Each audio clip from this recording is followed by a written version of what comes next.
How's everybody doing? My name is Demetri King, and today I'm going to be doing a quick video on the assembly portion of the Traction Concepts differential insert. So the transmission that we're working on today is a 02E DSG Volkswagen transmission.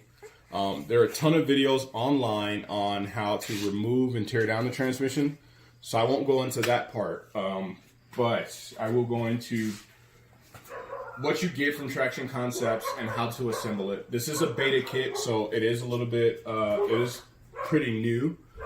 They have a couple kits for like the 02M and some other things coming out. So I'm glad to be part of that new part phase. So first things first, with the Traction Concepts, what Traction Concepts differential insert is essentially it's an insert that converts a regular open differential into a limited slip differential. So on an OE differential, what you would see is you'd have a plastic insert in here, you'd have your two big planetaries, and then your two little planetaries that kind of go into here. And if you were to assemble it, or if it was to be assembled in the car, it would kind of look, if I can get this going properly, it would look something like that, right? The reason they call them open differentials, is this spot here, because it's open. So what the Traction Concepts insert attempts to do is essentially fill in that space that's open, and then convert your open differential into a limited slip differential. There's still slippage, and I'll show you when I put it all together. There's still a little bit of slippage, so the car's not going to be drag strip only or undrivable. It's just, it's going to be a little bit more aggressive, a little bit firmer, and stuff like this is what will make, night and day for a front wheel drive car. Specifically for me, it's a Volkswagen CC. So, like I said, it's already out of the transmission. The case base is already split. This is the differential. I kind of left that pin in there so I could show you essentially what you need to do in order to get to this stage in teardown. So, two things. There's a cotter pin that goes in here. I marked mine with red paint. That's how I know that I've been in it. That's how I basically, that's just how I identify it basically. And then you've got your big sleeve pin. So I've seen guys use, framers hammers. I've seen guys use ball peen hammers. What I recommend if you're going to do any kind of work like this is a brass hammer and a brass drift punch. All right. Yes, this thing is hardened steel, but you can mar it up. I've seen it, so I just use brass. Other tools that you'll need to make life hack a little bit easier for you: a flat-headed screwdriver. This is a dental pick that I kind of use in the end of it. A 90-degree pick or a transmission ring pin tool, and a punch. And I'll show you why you need all these things here in a second. So once you get it out of the car, you get that roll pin out of there. You would use your drift punch to go in the center of the differential like so, and then you just tap that pin out. Me personally, I just remove the entire pin because, it's just easier for me. Come in here, you want to make sure there's no burring or no notches within your differential. Make sure there's no rough edges. If you see any notching or anything like that happened from the removal process, maybe, I would say put a piece of sandpaper to it and just lightly knock that notch out of there. Otherwise, you're going to have some issues with it. So this is the inside of your differential without anything in it. Like I said, just run your fingers in there. You're looking for metal shavings. You're looking for raised edges or anything like that. If you see that, get rid of that. So, other things to kind of keep in mind: there's a bearing up here, and then on the back side there's a bearing back there. Try not to throw this thing around. If you can put it on a surface that's not going to tear the bearings up, that would be awesome. So, other things to keep in mind: when it comes out of the car, it's going to have this parking crawl gear thing on it. This is where your parking crawl locks into, 25 tooth. The easiest way to remove this without tearing it up is a 3-jaw gear puller, basically. You hook kind of one of these on there. This is the one I used, actually, a big 3-jaw gear puller. Set it on there, you lock it on there, and then you tighten your threads on this thing, and it'll pull your 25 gear puller, or your 25 tooth parking gear off. So once you get this off, just inspect it. Very rarely do you see damage on this. It's usually on the pawl. If there's any damage, it's hardened steel, so you shouldn't have any issues. So for install, the easiest way I do it, and I might go kind of fast, but the easiest way I do it basically is, so you want to set, you've got your 2 washers that come out of the inside of your big gears, and this is where your stub axle, if that's your stub axle, there's a screw that you remove to get to that. This is what that is. This is what that mounts into, basically. So what you want to do is, within the insert, they kind of machined out 2 holes. You want to set your stub axle washers in on that side and on that side. Before you proceed also, they've got these locking tabs here. You want to make sure those guys are as flush as possible against this insert. If not, use a pair of vice grips to clamp this first and then tap this back into place so it's nice and flush. Otherwise, what will happen is if this moves or slips or anything like that, this will turn into basically a little frag grenade, and it hurts. So again, in the machine inserts, you put your stub lock or your stub axle washers in there. And then what I do is I set one axle down, or I set one side of it down. Keep in mind, when you put your washers in there, that tapered side, that thin side, has to be facing the inside of the axle. That's the only way it works. If you put it that way, it'll never work. You'll never be able to thread it. So just like that, and then set your insert on top of that. Then you set your big gear on top of that. So now, going into the differential, what I like to do is very carefully, and both sides are the same, but very carefully what you want to do is set the big gear in there, kind of turn it all the way to the back, like so.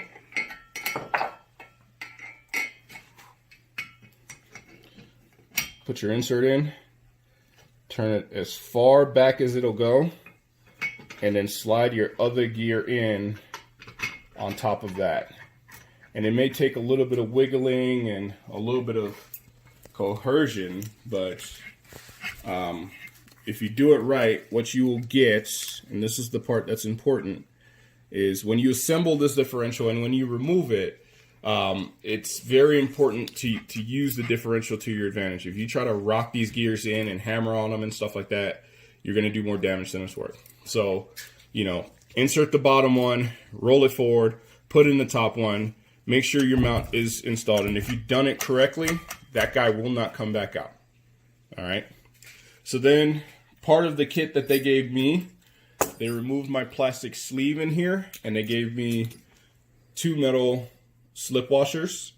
So basically what you want to do is you set one of the bearings like so, and then you're going to rotate the entire differential about 180 degrees. When you do this now, if you're lucky, your top gear and your bottom gear are going to be 100% aligned and you're not going to have issues. If you're unlucky, then you're going to have to kind of roll it back and forth to get it to go in. What you're looking for, though, is you're looking for that hole to be basically aligned with that hole. So you just want to manipulate that thing a little bit until you get it. Once you get it, kind of stick your finger in there, rotate it basically until it collapses within the differential itself. Sometimes they're a little bit of a pain. There we go.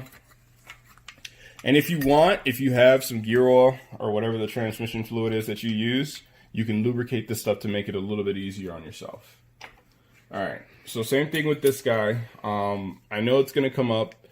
If there's a ridge or a slight, imperfection on the washer, in the grand scheme of things, it's not really going to make that much of a difference. because as the differential moves, that washer will kind of clean itself up and it won't be any issues. So now when you go in for the next one, same thing. You want to turn it basically, and I'm going to go like this just so it's a little bit easier for us. And you can do this side at a slight angle. Just make sure that when you look down that hole, make sure that that hole is 100% aligned. You should be able to look all the way down there. If this thing will ever focus, you should be able to look all the way down there and not see anything. So now you spin the whole entire thing as gentle as possible.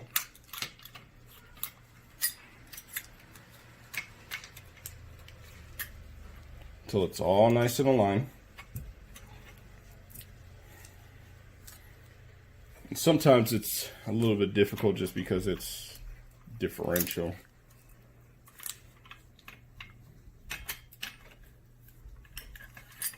If you're having issues aligning it, that's because your gears are off. So basically, take it all apart, check one side, come over here,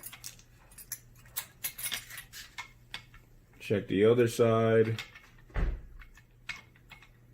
Alright, that should be good there.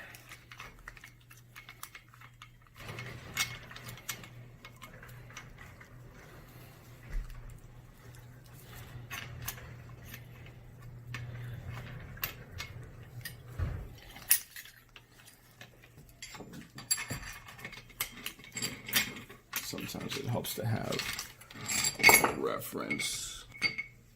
This is what I normally do: one side, get it to sit, and then I come over here, put the washer on it, and then very carefully turn it back towards me. Do the other side. Perfect. That's right where we need it. And then spin it over.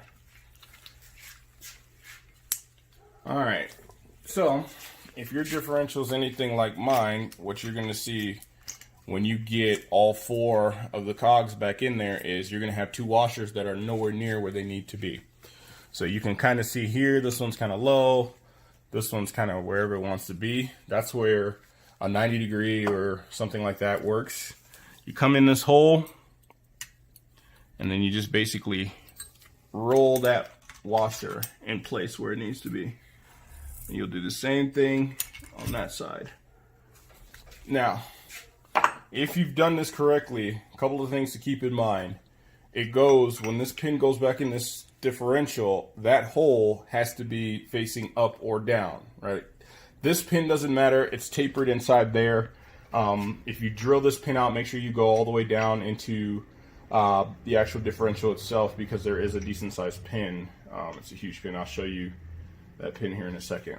But basically, this is your last chance to make sure that you're good. And then you throw your pin in there, and this is where my brass hammer comes in. Just give it a little love tap.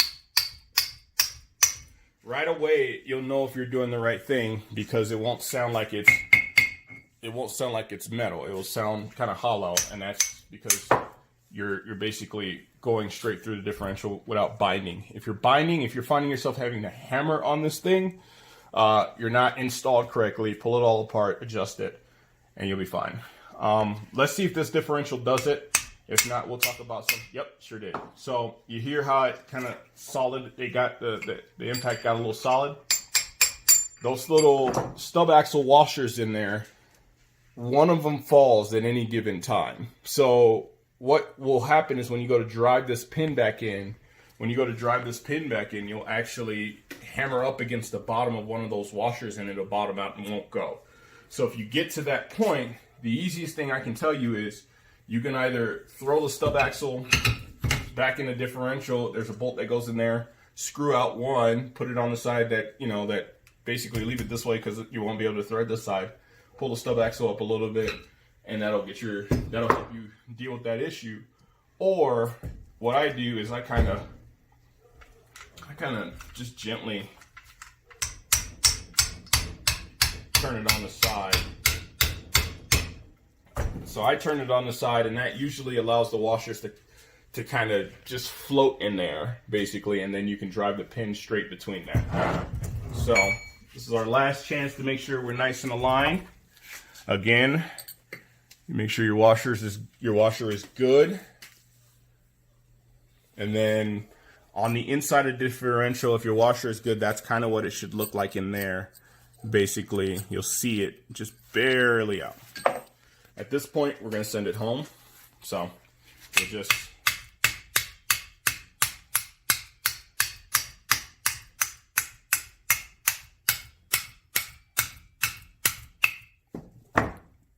drive it home.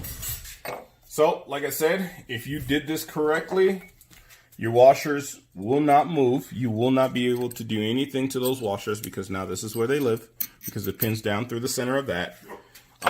You can also check your assembly of your differential if you have one of your stub axles handy. You just go ahead and insert it. Should be good to go. Looks good to me. What you're looking for here, you want to give it one hard spin to break it loose. And what you're looking for is all those gears to spin in any given direction. They may bind up. That's okay. What's going to happen is once you start driving the car, it'll help with that issue just a little bit. So what you're checking for here is you're checking to make sure that your stub axles, one, go in, and two, that's kind of what you want. Like I said, if it binds up a little bit, that's fine, because once you put it in drive and drive it on its own weight, it'll align the gear set correctly. What you don't want, this is what you want. This is what you want to see if you're unable to bind it. Sometimes you may have to put both the stub axles on the differential and kind of spin them in opposite directions to get them to lock, but that's what you want. So if it's doing anything that's not that, then you need to troubleshoot your installation because something went wrong. From this point, you make sure that you're nice and tight in here, and then you've got a cotter pin. So they sent me a little roll pin to drive in there. There's only one small dilemma. Within my hole, you can see that I'm not quite, well, the camera's deceiving, but if you could see it on my angle, you'd see that I'm not quite centered in there. So I have a little bit of OCD. I like to use a punch, and what I do with this punch is I stick it in the hole, and I just roll it around, maybe give it a couple taps in the direction, and just roll it around. And what you're trying to do here is you're basically maneuvering maneuvering this pin so that it can accept that washer, or that cotter roll pin, which is this guy here. And if it's still being a little bit difficult, then you still need to get in there with your punch.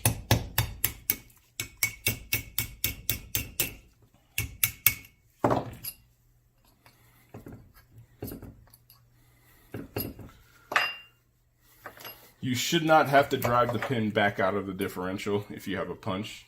You just have to gently coerce it over there. If you wind up getting stuck and you have to pull the pin back out, no big deal. Just use your drift punch. So we are good there. Now you insert your cotter pin.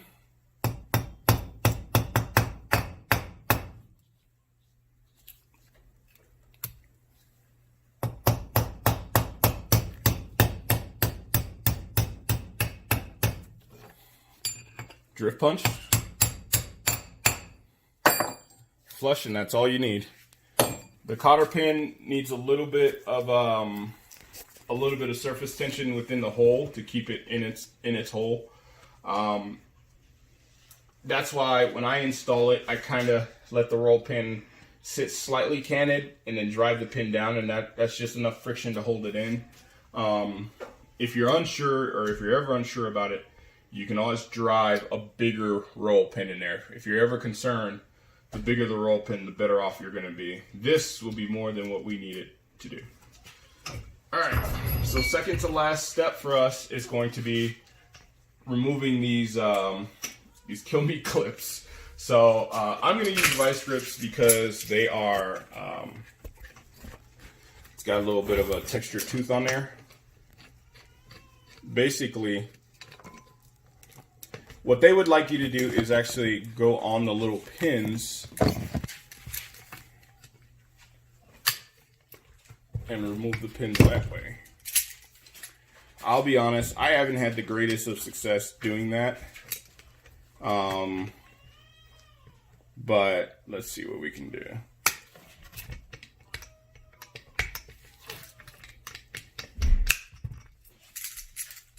Yeah, no.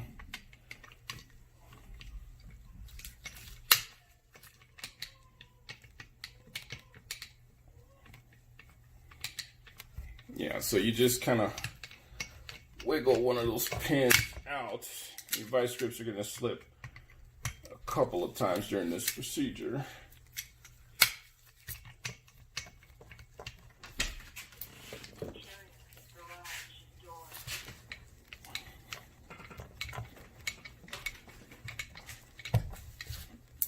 At this point, I would definitely recommend iPro. If you do it right, if you're lucky, I should say, it'll come out as one assembly. And then you'll immediately feel the differential come under tension, which is fine. We can fix it. You can just put a drift pin in here and just kind of roll it back and forth. It doesn't necessarily need to be 100% square, although I recommend it. You can do things to this thing to kind of reduce the pressure in it. So we did that on this side. We'll do the exact same thing on this side.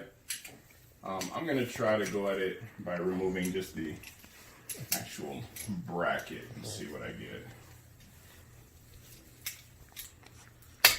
get. Yep, so that's easier. So put the vice grips on the end of the metal bracket and just pull the bracket off. When you do that, just ensure that you pull your little pins out. You may need your vice grips to do that. They're kind of hard.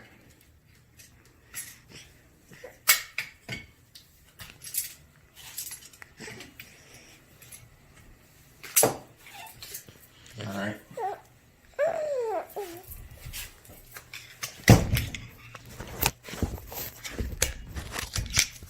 All right.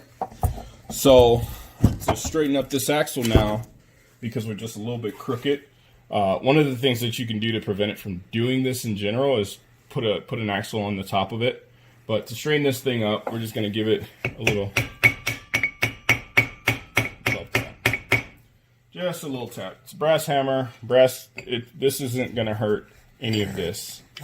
But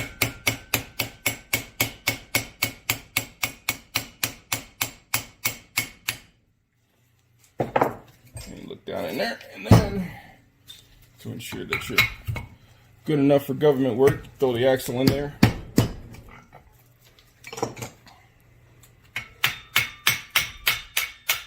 And then the axle will fall right on down when you're where you need to be.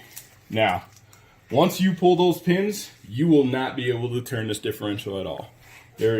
Unless you're a macho man, you will just not be able to physically turn it. That doesn't mean it's locked. That doesn't mean it's wedged. That doesn't mean anything's wrong with it. That actually means you installed this correctly, because it's a limited slip differential. So the purpose of it is to lock both of the wheels together. So if you could visualize this, this is one axle. Axle goes in there. Let me grab the other axle, if possible.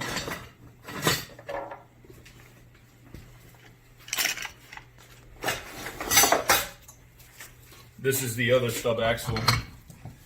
That guy goes in there.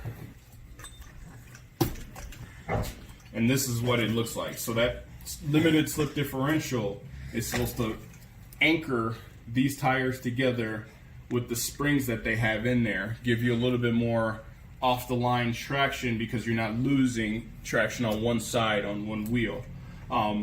I physically cannot spin this hard enough to separate it, but you will be able to do that. The car, the weight of the car, the torque of the car will be able to break it loose. It can break loose. So don't look at this and think that this is a solid axle or a welded diff or anything like that. This is legitimately limited slip. And you know, this is done basically by a pressure plate and some springs. They can adjust, if it's too aggressive of a lock for you, they can adjust the spring tension rate too. Like I said, this is kind of a new addition that they have out. So I'm kind of the test subject. If I want lighter springs, I'll report back here in a couple days when I get it all put back together and back in the car.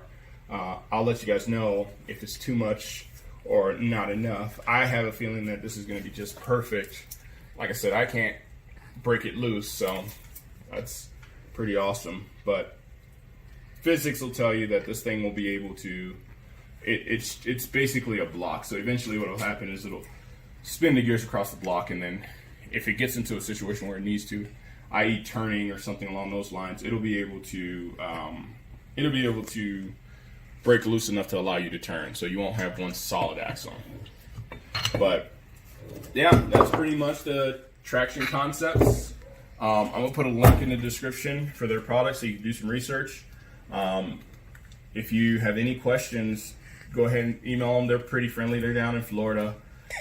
If you are unsure of how to install it, you can also send the entire differential assembly to them, and they'll take care of the install for you. Just make sure you package it properly, and tell them I sent you, and you know, hopefully they work a decent deal out with you.